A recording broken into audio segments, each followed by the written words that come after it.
Chapter 3. Why are you looking at me like that? Kapag kuwan ay tanong ko, kung nakakamatay lang ang tingin ay baka kanina pa ako pinaglalamayan. Why are you wearing that? Kunot-noo niya ring tanong imbis na sagutin ang tanong ko habang nakaturo ang daliri sa kulay pink na robe ang suot ko. Anong mali sa robe ko?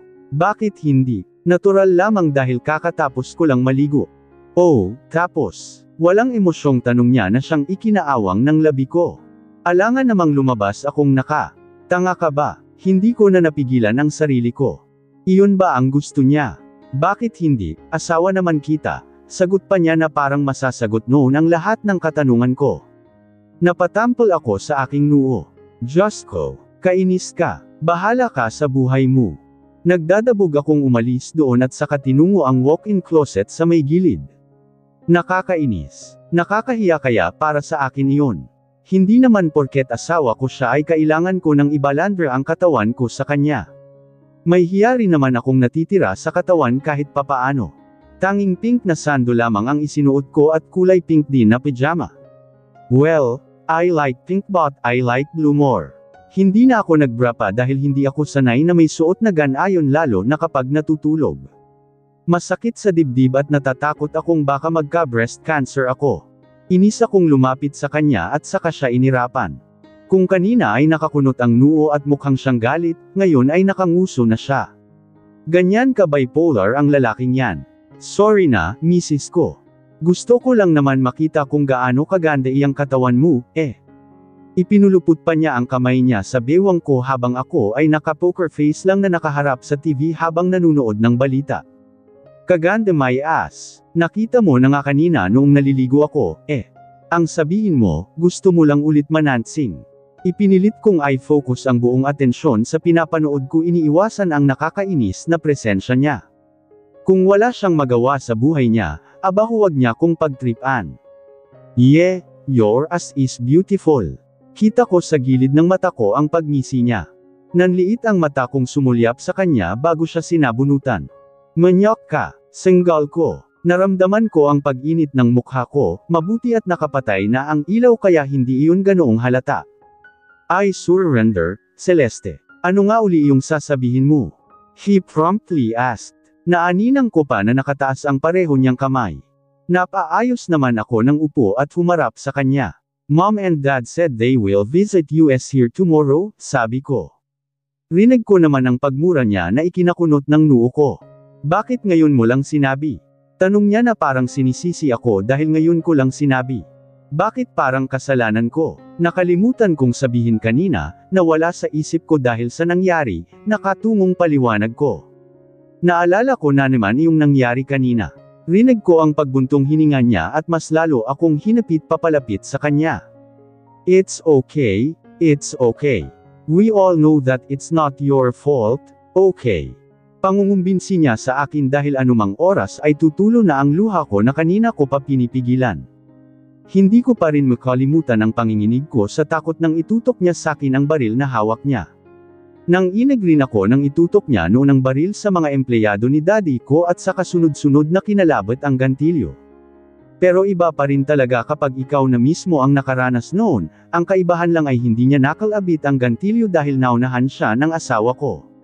Gusto mo bang sabihin sa kanila ang nangyari kanina?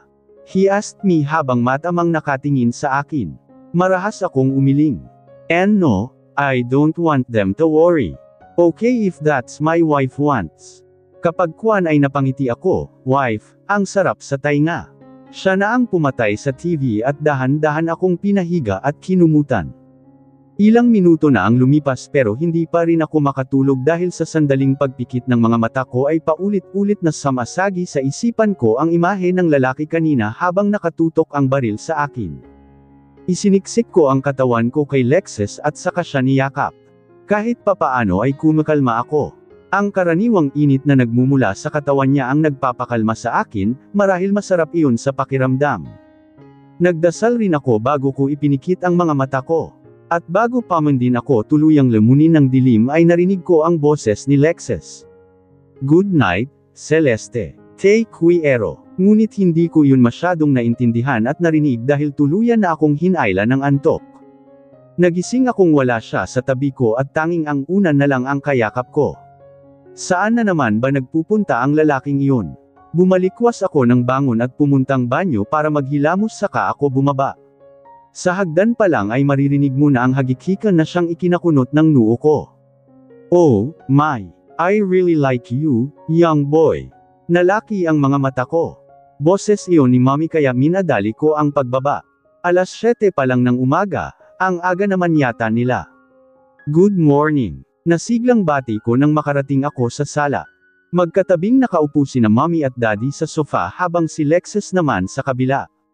Nag-uusap silang tatlo na animoy nagkakasiyahan. Nakita ko pa ang paghampas ni Mommy kay Daddy habang tumatawa. Si Lexus naman ay nakangiti. Nang marinig naman nila ang boses ko ay sabay-sabay silang bumaling sa akin. Tumayo si Mommy at saka ako sinalubong ng yakap. I miss you, Celeste. So much. Can we have a bonding together, anak?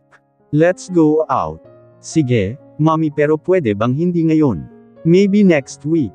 Naalala ko pa kasi yung mga lalaki, baka may iba pang kasamahan ang mga iyon na naggagala riyan sa tabi-tabi. Mahirap na, ayoko pang mamatay. Naguguluhan man ay tumango na lamang siya. Kung nag-aaya kasi siya noon ay pumapayag kaagad ako. Naninibago siguro. Good morning princess. Bati sa akin pabalik ni Daddy. Tinanguan ko naman siya at masuyong nginitian. Dahan-dahan akong naglakad sa sofa na kinauupuan ni Lexus, ay nalalayan pa niya ako para makaupo. Thanks. Good morning, wife, bati niya habang napakalapit ng bibig niya sa tainga ko. Kinurot ko siya sa tagiliran kaya napahalakhak siya na animoy hindi nasaktan. Napatingin naman ako sa mga magulang ko na nakangiti sa akin. Awkward akong ngumiti. What will we do here? Let's have some fun. Si Mommy iyon. Okay, Mom. I've already called my parents and they are on their way with Lace and Lorraine, sabi ni Lexus kaya dahan-dahan akong tumingin sa kanya. What? Ano, nakakahiya kasi. Lalong-lalo na kay Kuya Lace. Nakita niya yung kiss namin ng kapatid niya kahapon. Napatawa siya na parang nabasa yung iniisip ko.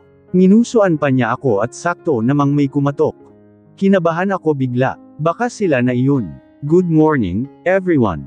Rise and shine. Kahit hindi ko lingunin ay alam kong si Tita Layden yun. Memorize ko na ang matinis na boses niya. Napangiwi ako sapagkat masakit iyon sa tainga. Tumakbo siya nang makita ako at niyakap bago kina Mommy. Si Tito Jack naman ay nasa bulsa ang parehong kamay habang may ngisi ang labi habang naglalakad.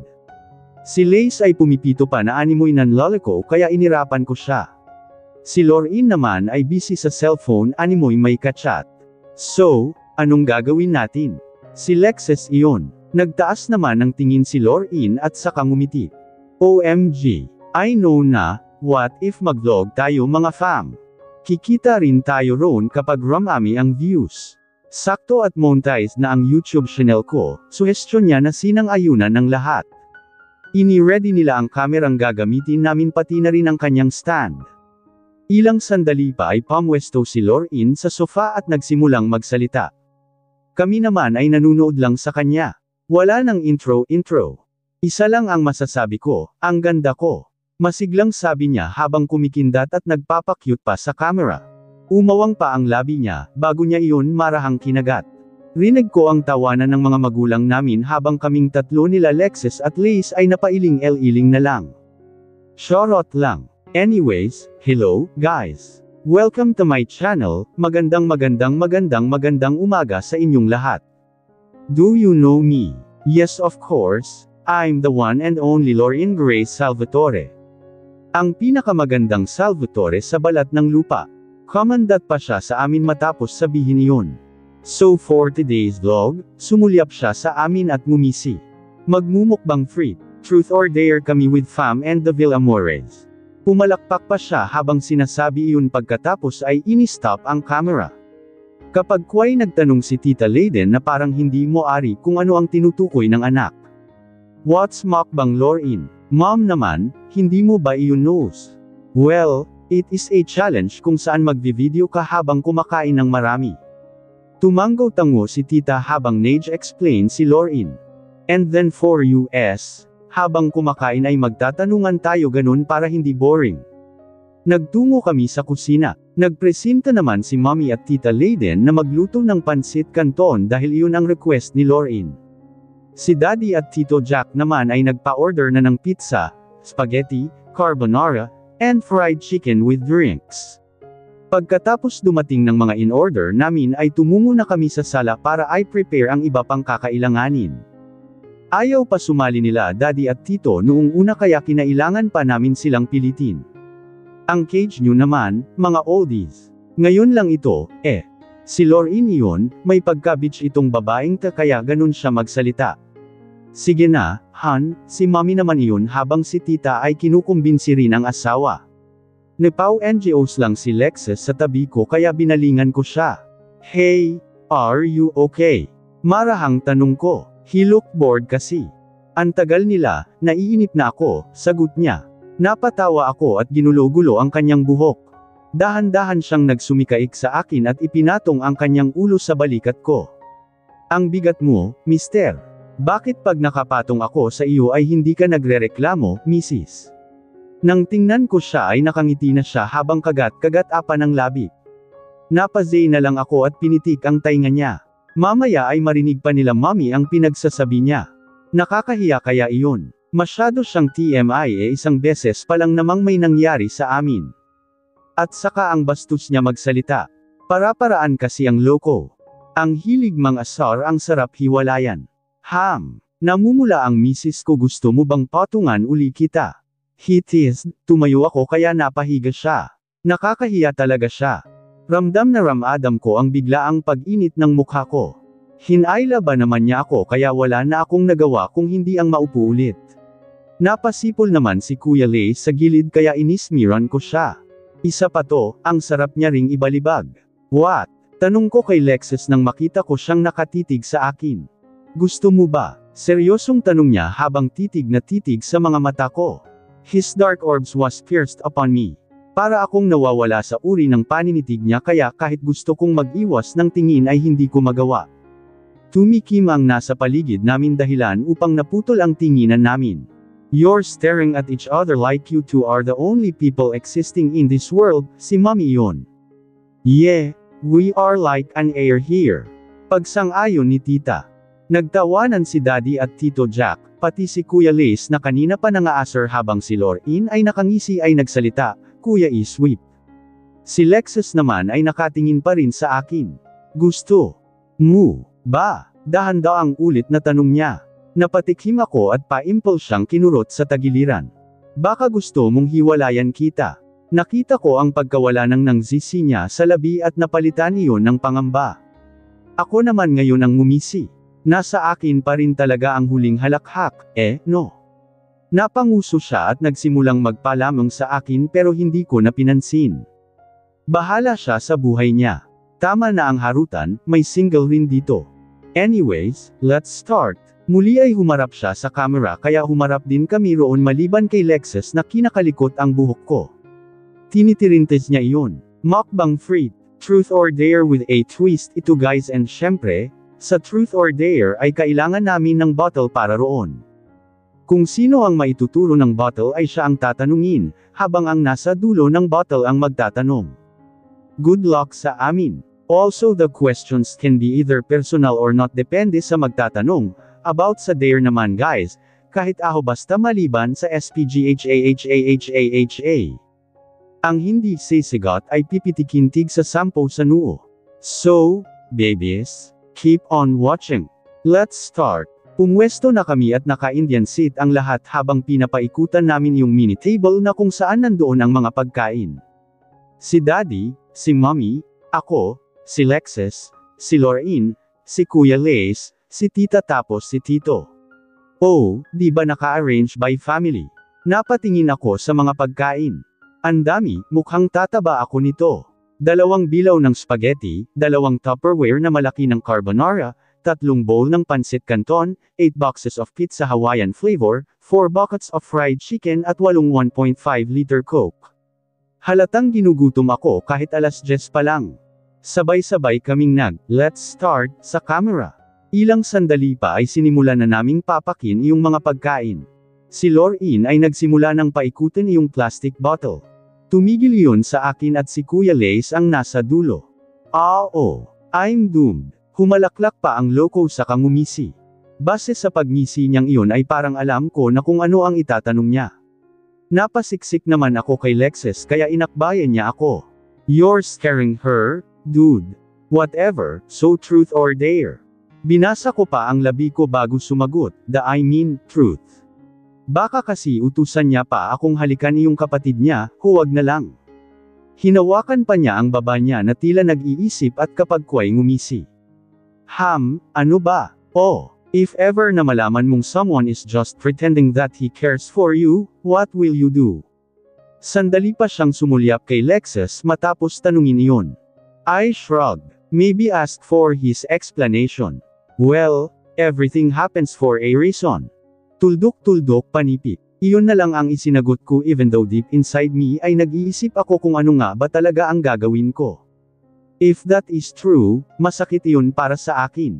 Di ba? Sino bang hindi masasaktan? Akala mo totoo na nag-aalala siya sa iyo, na may pake siya sa iyo tapos nagpapanggap lang pala siya. Oh, di ba? Masakit. Natapos ang vlog namin nalutang ako. Pagkatapos ng tanong na yun ni Kuya Lace ay bigla akong nawalan ng gana. Kahit sinabi niyang, if ever, lang yun ay masakit pa rin. Marami na namang what ifs na pumapasok sa isip ko, like, what if Lexus is just pretending that he cares for me? What if pinapakisamahan niya lang ako dahil mag-asawa kami? Bamantong hininga ako at itinuloy ang paghuhugas ng mga pinagkainan. Nakakainis, ha? Kakaunti lang ang kinain ko tapos ako pa ang paghuhugasin. Nasaan ang hustisya? Napailing-uling na lang ako at saka binyanlawan ang mga iyon. Weeks had passed pero naroon pa rin ang tanong sa isipan ko. Pinigil ko lang ang bibig kong magtanong kay Lexus kung he's just pretending. Natatakot kasi ako sa magiging sagot niya. Ilang sandali pa ay bumukas na ang pintuan ng CRR iniluwanon si Lexus walang tuwalyang nakapulupot. My mouth parted in shock when my eyes locked on his friend down there. I gulped, he's really big. Parang nanunuyo yung lalamunan ko nang mabuhay iyon kahit hindi ba nahahawakan.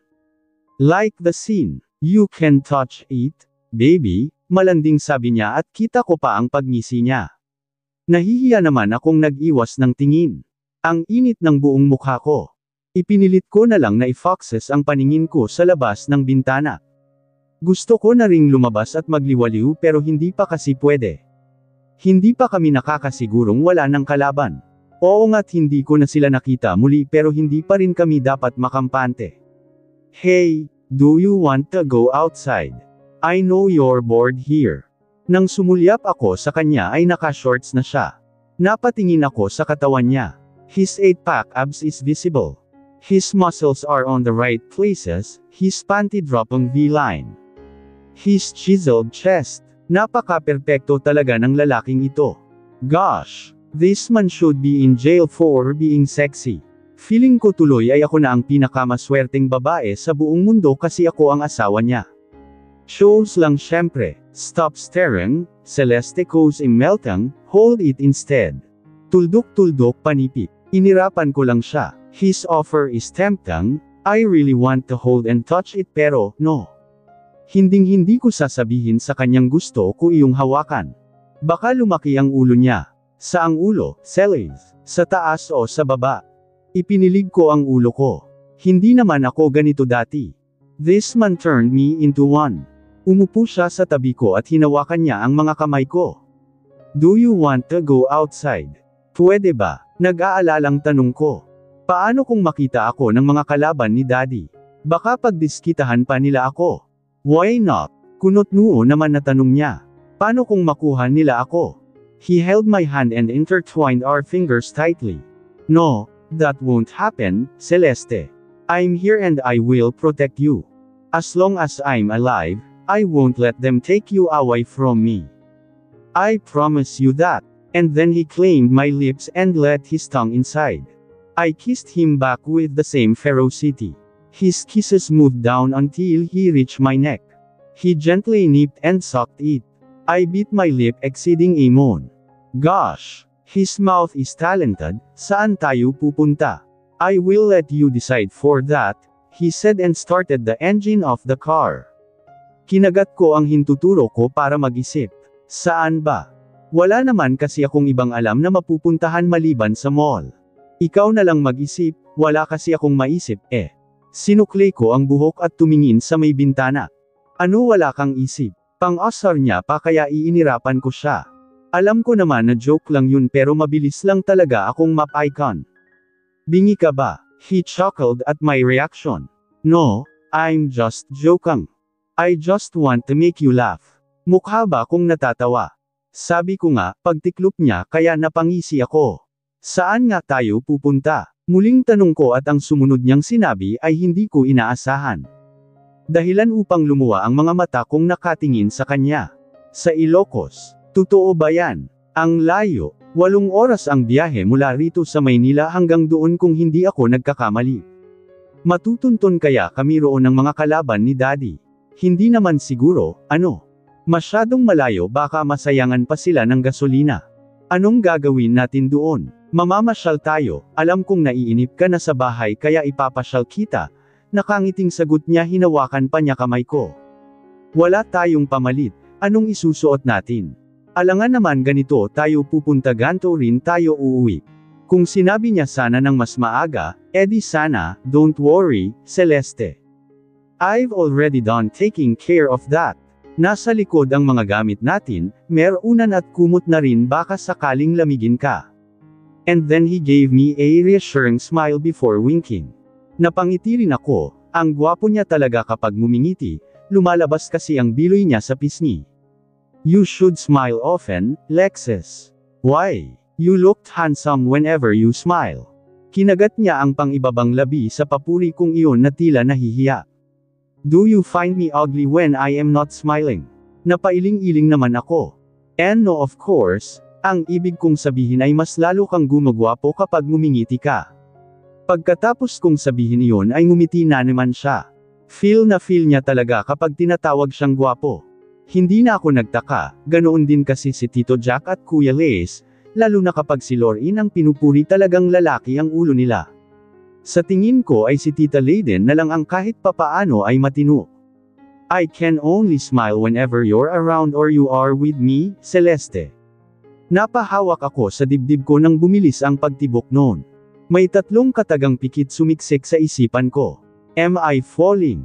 Stick with me then, so you can smile often. Narinig ko ang pagmura niya kaya tinaasan ko siya ng kilay. Putang ina, kinikilig ako. Ako rin naman, hindi ko lang masyadong pinapahalata kasi ayaw kong asarin niya ako. Edi hindi na ako astig noon.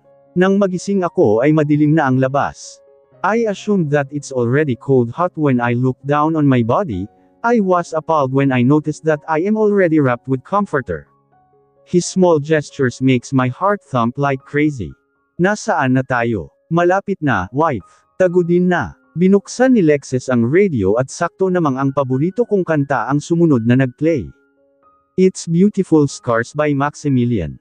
Ipinikit ko ang mata at sinabayan ko ang kumakanta. Mataman lang naman na nakikinig si Lexus habang ang tingin ay nasa kalsada pa rin. Minsan ay sinusulyapan niya ako at ngingiti kapag kwan. You know that song? He asked all of a sudden. Tumango ako. Oo, paborito ko. Muli akong kumanta at sinasabayan pa iyon ng indayog. Masyado akong nawiwili sa kanta. Simula kasi nang i-release yun ay hindi na ako nagsasawang pakinggan yun. Me too. Masayang sabi niya at nabigla ako nang bigla niya akong sabayan ng nasa chorus part na kami. I closed my eyes when I hear his voice. This is my first time hearing him sing and I can't deny that he has such a beautiful and mesmerizing voice. My heart is thumping like crazy. Ang ganda ng boses niya, pang The Voice. Sound trip lang kami hanggang matapos yung kanta. Syempre sinulit ko na ang pagkakataon na makaduet si Lexus. Hindi ko in-expect na maganda pala ang boses niya. Sa susunod ay paniguradong pililitin ko siyang kantahan ako bago kami matulog nang matapos ang kanta ay pati ang kasiyahan ko ay natapos nang may maalala. That song really suits me. I have my insecurities when it comes to every little things about me. I closed my eyes and take a deep breath. The scars are still in there. Ilang oras pa ay nakarating na kami sa Vigan, Ilocos Norte. Hindi pa ako nakakarating dito dahil takot sila mommy na ilayo ako. Ako rin naman ay natatakot pero kasama ko naman si Lexus. Gaya nga ng sinabi ko, I feel safe whenever I am with him dahil gabi na ay nag-check-in muna kami sa isang hotel. Isang room lang ang kinuha niya, alangan naman dalawa mag-asawa kami, charot. Iniayos ko ang mga gamit namin at inilagay ko iyon sa may cabinet. Kaunti lang naman kaya mabilis ko lang naayos iyon. Nang pumunta ako sa may sala ay nakita kong may kausap si Lexus sa phone. Sticking my nose in others' business isn't my hobby pero parang may kung anong nagtulak sa akin na pakinggan ang pag-uusap nila. Yeah, we're safe. I saw them too, yeah. Okay. Thank you, mother.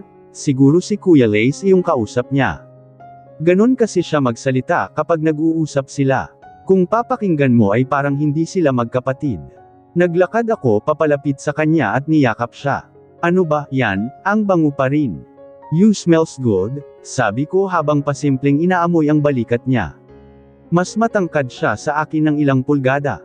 Hanggang balikat niya lang ako kaya hanggang doon lang rin ang naaamoy ko. My wife is horny, he joked, pero hindi nakakatawa. Baka ikaw, pika na sabi ko tumalikod na bago umupo sa may puting sofa at saka inon ang TV para manood ng balita. Saan mo gustong pumunta bukas? Tanong niya at naupo sa tabi ko.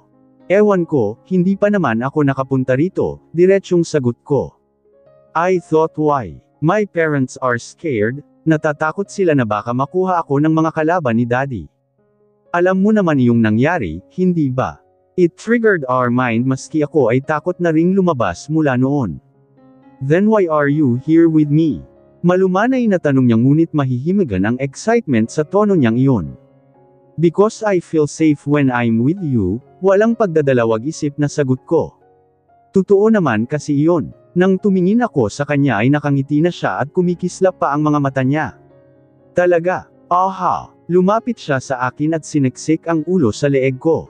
Are you happy? Kapag ko ay tanong niya, with whom? With me, yes. I answered honestly because that is the truth. I'm happy when I am with him. Kahit pangit ang simula namin ay masaya pa rin ako.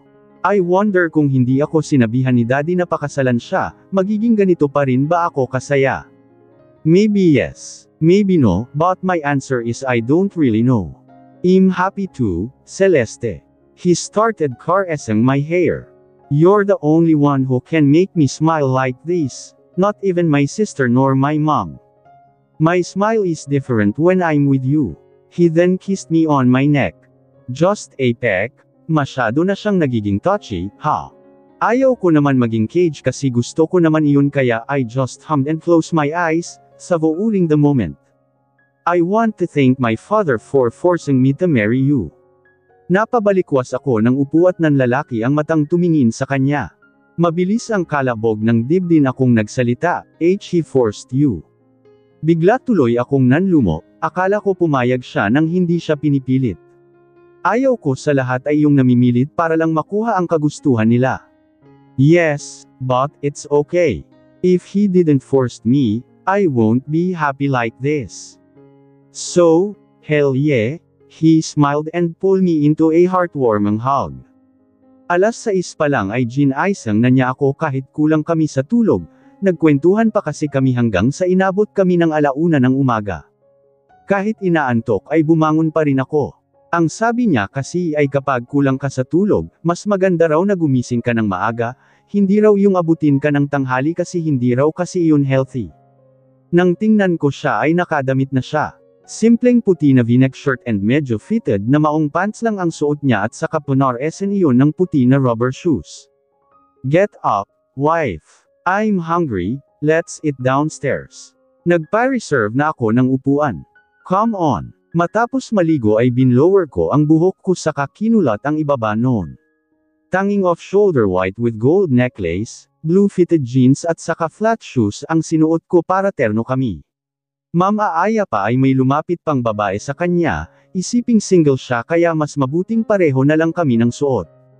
Naabutan ko siya sa sala na may kausap na babae. She looks familiar.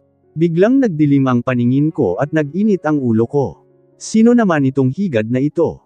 Hey! Good morning, bati sa akin ni Lexus nang makita ako. Good morning lang. Walang wife. O kaya Mrs. Ayaw ba niyang sabihing asawa niya ako sa harapan ng higad na to? Imbis na batiin siya pabalik ay binigyan ko ng malamig na tingin yung babae. How are you? Tumayo siya at naglahad ng kamay sa akin at saka matamis na ngumiti. Gusto kong iikot ang mga mata ko dahil alam kong plastic yun. Suck. May pagkaslow ako minsan at inaamin ko iyon, pero pagdating sa ganito, hindi sa pagmamayabang pero expert ako. Lexus friend, and you are. Tumaas ang kilay ko at pinasadahan siya ng tingin mula baba pataas. Magkaibigan kuno sila ni Lexus pero hindi niya ako kilala. Nagjo-joke ba to? Nang sulyapan ko si Lexus ay nag-iwas lang siya ng tingin. Bamantong hininga ko at tinagap ang kamay niya. Celeste Salvatore, malamig na tugon ko. Salvatore, his sister. You don't look like him, kunot noong tanong niya at ang sarap niyang ibalibag. Hindi ako bayolenteng tao pero pina-train ako nila daddy ng martial arts, pang self-defense raw. Mukha ba akong kapatid niya? Asawa niya ako, tanga. Celeste Hara, bulyo ni Lexus kaya umismid ako. Hala, ako pa may kasalanan ngayon. Hihingi na ba ako ng tawad? Note my sarcasm please. Tinawag niya rin akong Celeste hindi wife. Papalakpak na ba ako? What? I turned my cold gaze on him. Nalulunok naman siyang nagsalita. I don't even know her, she said she's looking for you kaya pinapasok ko siya rito. Muli ay napatingin ako sa babae, nanliit ang mga mata ko habang pinapasadahan siya ng tingin, she really looks familiar to me like I've seen her before. Napaikot siya ng mata at tinaliman ako ng tingin. Celaze ako to, si Erica na mahal ka. Napatampol ako ng noo nang makilala siya. Kaya pala familiar siya sa akin. Ang kapal ng mukha mong kalimutan ako, best friend. Pabiro pa niya akong sinabunutan kaya tumayo si Lexus at hinarangan ako. Hey, don't touch her. Kalma, sir. Kaibigan ko yan, kinalimutan ba naman ako? Inirapan pa ako ni Erica, umaktong nasasaktan at pinunasan ang peking luha niya. Sorry na, hindi nga kita na mukhan at ba't ba kasi ang kapal ng makeup mo? Nagparetoke ka ba? Iba kasi iyang mukha mo tapos Jones Coward Clocks New, tinakpa niya ang bibig ko. Siya, ang dami mong sinabi. Siyempre may shooting kami kanina kaya pinakapal iyong makeup ko. Hindi mo talaga ako naaninag dahil sa sobrang kagandahan ko. She even flipped her hair. Pero paano siya napunta rito? Paano niya nalaman na narito kami?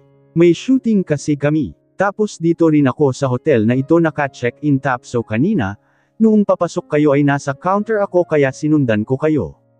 And to my surprise, magkatapat lang para tayo ng room. Kayo, anong ginagawa niyo rito? Tingnan niya rin si Lexus bago niya ko binigyan ng nakakalokong ngiti. Mukhang puyat ka, pinagod ka ba? Humalaklak siya.